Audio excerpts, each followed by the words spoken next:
तो स्वागत है दोस्तों एक बार फिर से हमारे यूट्यूब चैनल पर। जैसा कि आप जानते हैं कि जो फाइनल पेपर होंगे, वार्षिक पेपर बहुत जल्द आने वाले हैं, जिसमें कुछ इम्पोर्टेंट चीज़ें होती हैं, जैसे आपकी एप्लीकेशन हो गई, ठीक है, और निबंध हुए। निबंध बहुत इंपॉर्टेंट होते हैं। हो सकता है चांसेस ऐसे रहते हैं कि 7 या 5 या 6 नंबर के पूछ ले जाते हैं, तो सीधा सीधा आपको 5 से 6 नंबर मिल जाता है एक निबंध लिखने पर। बाकी क्वेश्चन आंसर पे तो मिलते ही हैं, बाकी निबंध इतना इम्पोर्टेंट होता है कि इसमें आपको चांसेस रहते हैं अच्छे नंबर लाने के। फुल अच्छा नंबर, अच्छे निबंध लिखोगे, अच्छे तरीके से लिखोगे, अच्छे तरीके से समझा पाओगे कॉपी चेक करने वालों को, तो आपको बहुत अच्छे नंबर देंगे। मे भी हो सकता है 10 नंबर तक का, 10 अंक तक का पूछा जा सकता है निबंध, ऐसा रहता है। तो आज मेरे पास एक निबंध है जो बहुत इम्पोर्टेंट है, बहुत बहुत ज़्यादा इम्पोर्टेंट है। VVIMP है, वेरी वेरी वेरी इम्पोर्टेंट है। उस निबंध का नाम होगा कोरोना वायरस। लगभग लगभग मैंने जैसे आपको टारगेट लेके देख लिया है ना कि 90% तो लाना ही है, तो आपको फाइनल में 90% दिला के ही रहूँगा, चाहे कुछ भी हो, चाहे जैसा भी हो। जितना भी मेहनत करना पड़े मैं मेहनत करूँगा, बस आप ज़रूर साथ में मेहनत करते रहना। बाकी हम 90% ले ही आएंगे मिल बांट के। तो चलिए, 10th के लिए भी बहुत इंपॉर्टेंट है, अगर 12th के लिए भी आता है। वैसे 12th नहीं पूछा जाता, 9th और 10th दोनों के लिए बहुत इंपॉर्टेंट है और हमेशा पूछा जाएगा। ये इतना इंपॉर्टेंट, जैसे वंडर ऑफ साइंस में आपको एक न्यू ऐप के बारे में बताऊंगा जो पढ़ाई के क्षेत्र में काफ़ी पॉपुलर होती जा रही है। ये हर प्रॉब्लम का सॉल्यूशन देगी, चाहे वो क्वेश्चन हो, डाउट हो, या कोई कॉन्सेप्ट समझ में ना आ रहा हो, बोर्ड हो, जेई नीड हो, इसका सॉल्यूशन है सिर्फ फ्लो ऐप। आप अपने डाउट को कभी भी और किसी भी समय क्लियर कर सकते हैं इन दिस 3 स्टेप्स।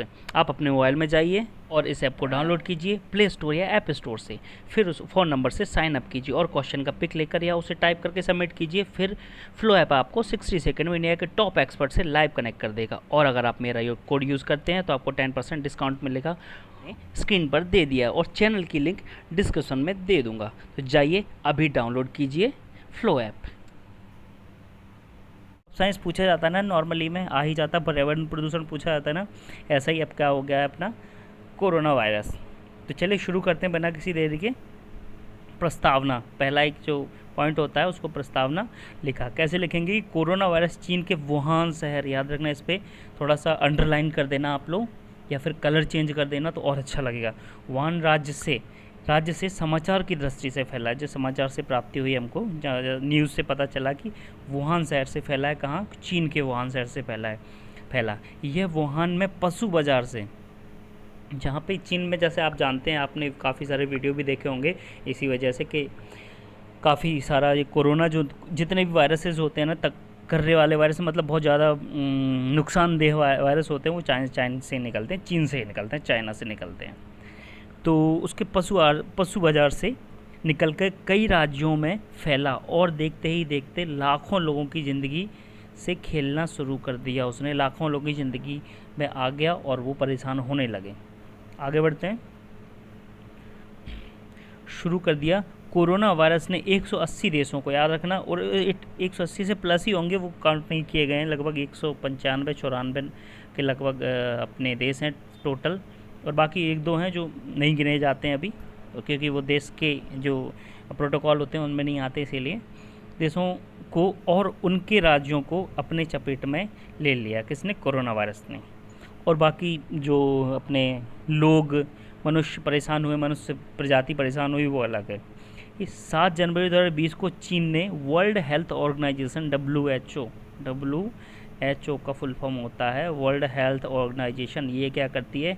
सारे के सारे जितने भी वायरसेस हैं, बीमारी हैं, सबके बारे में दुनिया को बताती है। सबसे पहले जहाँ से ये बीमारी निकली है, सबसे पहले वो पता करती है। उसके बाद जो इंडेक्स बनाते हैं, हेल्थ इंडेक्स बनाते हैं ये लोग, उस हिसाब से देश को देखते हैं कि कहाँ कौन सी बीमारी ज़्यादा है। ये सारी चीज़ें बीमारी की जो चलता है ना अपना मेडिसिन भी ये क्लियर करते हैं कि कौन सा मेडिसिन जो है वो सही है किसी भी चीज़ के लिए। जो अभी चल रहे हैं ना, जैसे पैरासीटामोल, इन्हीं ने किया है, हर चीज़ इन्हीं ने किया है। वर्ल्ड हेल्थ ऑर्गेनाइजेशन के द्वारा ही पहले वहाँ पे जाते हैं, टेस्ट होते हैं, उसके बाद अपनी दुनिया में आते हैं उसको यूज़ करने के लिए। तो ये वर्ल्ड हेल्थ ऑर्गेनाइजेशन तो है को एक नए कोरोना वायरस कोविड-19 नाम से के बारे में जानकारी प्रदान की। कब? 7 जनवरी 2020 को चीन ने WHO को कोविड-19 के बारे में जानकारी दी। कोरोना वायरस है, कोविड-19 इसे लिखा है जैसा आपको पता है 90 कोविड-19। ये हो गया आपका प्रस्तावना कि कोरोना के फैलने के कारण, माफ़ी चाहूँगा, कोरोना के फैलने के कारण क्या होता है, कोरोना कैसे फैलता है। यह वायरस संक्रमित मरीज से दूसरे मनुष्य में छींकने से फैलता है। यह मनुष्य की छींक के बाद अपने मुंह, चेहरे, नाक को हाथ लगाने से भी फैलता है तथा ये क्या करता है, मनुष्य के खांसने से भी फैलता है। मनुष्य को अगर खांसी होगी तो ज़ाहिर है सारे बैक्टीरिया बाहर होंगे, खांसता है इंसान तो बैक्टीरिया बाहर होंगे, साथ में कोरोना के जो बैक्टीरियाज़ हैं, वायरस है ना, कोरोना वायरस है ना, वायरसेस, वो निकल आएगा। कोरोना वायरस है, बैक्टीरिया नहीं है। तो तथा मनुष्य के खाने से फैलता है। यह बिना किसी लक्षण के 14 दिन तक रहता है। अगर आपको है कोरोना, थोड़ा बहुत दिक्कत देगा शुरुआत में, पता भी नहीं चलेगा कि आपको कोरोना है या नहीं है, और एक्टिव हो जाता है, हो सकता है 14 दिन के अंदर अंदर, उसके बाद आपको एक्टिव हो जाएगा, उसके बाद बहुत परेशानी आएगी। चलिए आगे देख लेते हैं। अगला क्या है, बचाव कैसे करें कोरोना वायरस से। हम बचाव कैसे कर सकते हैं, अपने हाथों को समय समय पर 20 दिन में आप ये मान लो जहाँ से भी अगर बाहर से आ रहे हैं आप, तो आके सबसे पहले वॉश बेसिन में जाके या कहीं भी जाके हैंड सैनिटाइज़र से धोएं। साबुन से धोएंगे तो बार बार से वही साबुन सारे यूज़ करेंगे तो वो दिक्कत दे सकता है, प्रॉब्लम में आ सकते हैं आप, इसलिए हैंड सैनिटाइज़र बहुत ज़रूरी है। हैंड सैनिटाइज़र यूज़ करें। साथ में क्या रहता है, हैंड वॉश भी बहुत ज़रूरी है, क्योंकि वो सेफ़ रहता है, वो अंदर रहता है, पैक रहता है एकदम, तो उसमें कोई दिक्कत नहीं है, टच करके आप निकालो उसको। और साथ में हैंड सैनिटाइज़र ज़रूर यूज़ करो। 20 सेकंड तक धोते रहें और सैनिटाइज़र का प्रयोग करें, जैसे मैंने आपको हैंड सैनिटाइज़र बताया। और अपने मुंह पर मास्क का उपयोग ज़रूर करें। मास्क का उपयोग करना बहुत इम्पोर्टेंट है इससे बचने के लिए। आगे देख लेते हैं। इससे बचने के लिए 2 गज दूरी बनाए रखें। जैसे एक लोगो दिया था हमारी सरकार ने, 2 गज दूरी, मास्क है ज़रूरी, ये वाला भी आप लिख सकते हैं। यहीं इसके नीचे सरकार का लोगो था, 2 गज दूरी, मास्क है ज़रूरी। और घर पर ही रहें। साथ में गर्म पानी पीते रहें।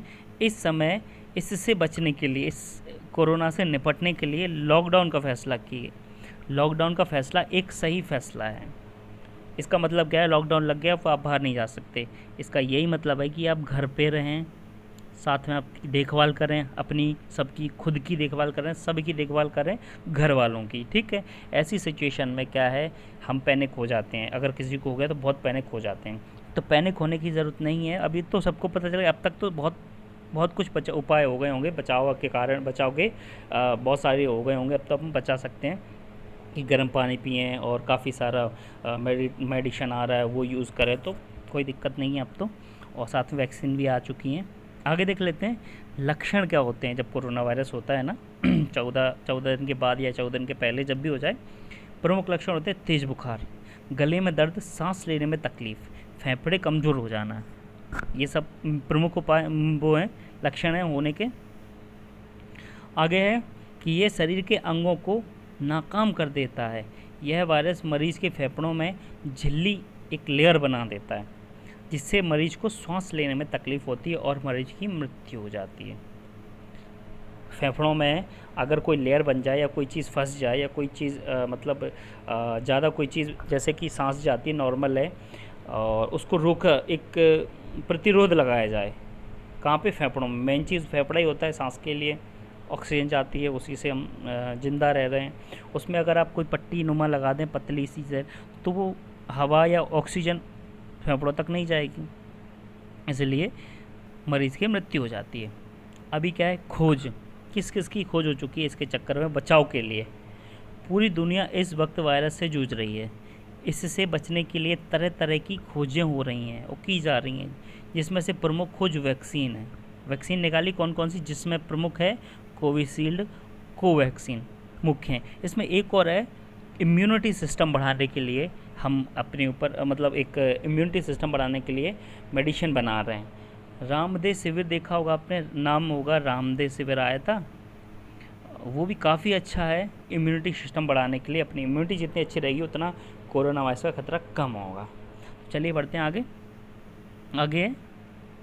भारत में लॉकडाउन की पहली पहल कब हुई और उससे बचाव में क्या क्या करना पड़ा, क्या क्या किया, वो भी देख लेते हैं कि 21 मार्च को भारत के प्रधानमंत्री श्री नरेंद्र मोदी जी के नेतृत्व में भारत की समस्त जनता के साथ भारत में लॉकडाउन कर दिया गया।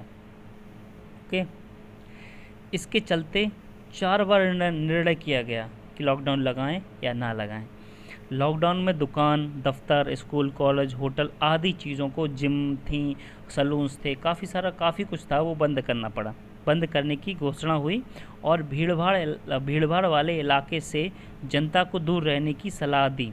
लॉकडाउन लग जाएगा, इंसान आसपास रहेगा, तो जैसे बोला गया था ना 2 गज़ दूरी, तो भीड़ भाड़ इकट्ठा ना हो, जहाँ पे अगर हो रही है तो दूर रहो, किसी वजह से अगर हो रही है तो उससे दूर रहो।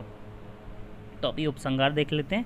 उपसंहार क्या है कि देखा गया है कि जहाँ मरीज का इलाज चल रहा है वहाँ हर चीज़ में कोरोना वायरस का प्रकोप है। इसका मतलब क्या है, हर चीज़ में, चाहे वो टेबल हो, कुर्सी हो, इंस्ट्रूमेंट हो, चाहे वो हॉस्पिटल में जो रखे रहते हैं, अपने कैंची है, मास्क वास्क जितना भी हैं वैसे वाले जो इफ़ेक्टिव है ना, सब में लक्षण है, थोड़े थोड़े से बने रहते हैं हर चीज़ में कोरोना वायरस के। तो कोरोना वायरस बहुत ही खतरनाक एवं हानिकारक वायरस है। इससे हमारी पृथ्वी को एक लाभ भी हुआ है। ऐसा नहीं है कि लॉकडाउन लगाने से कोरोना वायरस से नहीं, बात वही होती है कि कोरोना वायरस आया तो हमने लॉकडाउन लगा, तो लॉकडाउन से हमको एक फ़ायदा भी हुआ है। क्या हुआ है देख लेते हैं। लॉकडाउन से प्रदूषण कम हुआ है और पृथ्वी ने अपने आप को स्वच्छ एवं सुंदर बनाया है। समझ रहे हैं ना। और भी लिख सकते हैं आप, क्या लिख सकते हैं, जैसे नदियाँ जो काफ़ी प्रदूषित हो चुकी थी, जितना नहीं होना चाहिए था, वो स्वच्छ हो गई हैं। दूषित हो गई थी, वो स्वच्छ हो गई हैं। तो नदियों में, हमारे पानी में, हमारे सबसे ज़्यादा है सांस लेने में जो तकलीफ़ होती थी, हमारी हवा में प्रदूषण बढ़ गया था, बहुत सारी केमिकल्स का, बहुत सारी गैसेस का, वो स्वच्छ हुआ है। सबसे अच्छी बात तो ये है कि वो स्वच्छ हो गया है, पानी स्वच्छ हो गया। जो मेन चीज़ होती हैं, हवा और अपना पानी, ये 2 जो इम्पोर्टेंट चीज़ होती है ना, मोस्ट इम्पोर्टेंट, इसके बगैर ज़िंदगी हमारी अधूरी है, ये एकदम स्वच्छ हो चुकी हैं। थोड़ी अभी हुई हैं, तो क्या एक मैं अपना मत रखता हूँ, तो क्या ऐसा हो सकता है कि हर 1 साल में बाकी सब चलने दें। बड़े बड़े जो ट्रांसपोर्ट होते हैं जिससे प्रदूषण होता है, वो फैक्ट्रीज़, ट्रक्स और ट्रेन जो कि प्रदूषण फैलाती हैं हर चीज़, वो थोड़ा सा क्या है, 1 हफ्ते के लिए, सिर्फ 7 दिन के लिए बंद की जाएं, ताकि जो प्रदूषण हो रहा है उससे रिकवरी हमको मिल सके।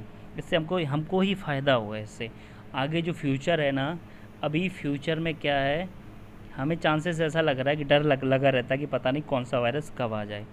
और इम्यूनिटी सिस्टम भी कमी होती जा रही है। आजकल का रहन सहन, खान पान भी बहुत ख़राब हो गया है, इससे शरीर का विकास भी रुक चुका है, सब कुछ, बाल झड़ने की बहुत समस्या आ गई, बहुत कुछ हो चुका है। ये दिक्कत आने वाली इन चीज़ों से। तो क्या ऐसा करना चाहिए हमको?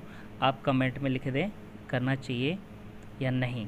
और आपको वीडियो पसंद आया तो प्लीज़ सबसे पहले लाइक कर दीजिए और चैनल को सब्सक्राइब भी कर दीजिए। धन्यवाद, मिलता हूँ अगली वीडियो में।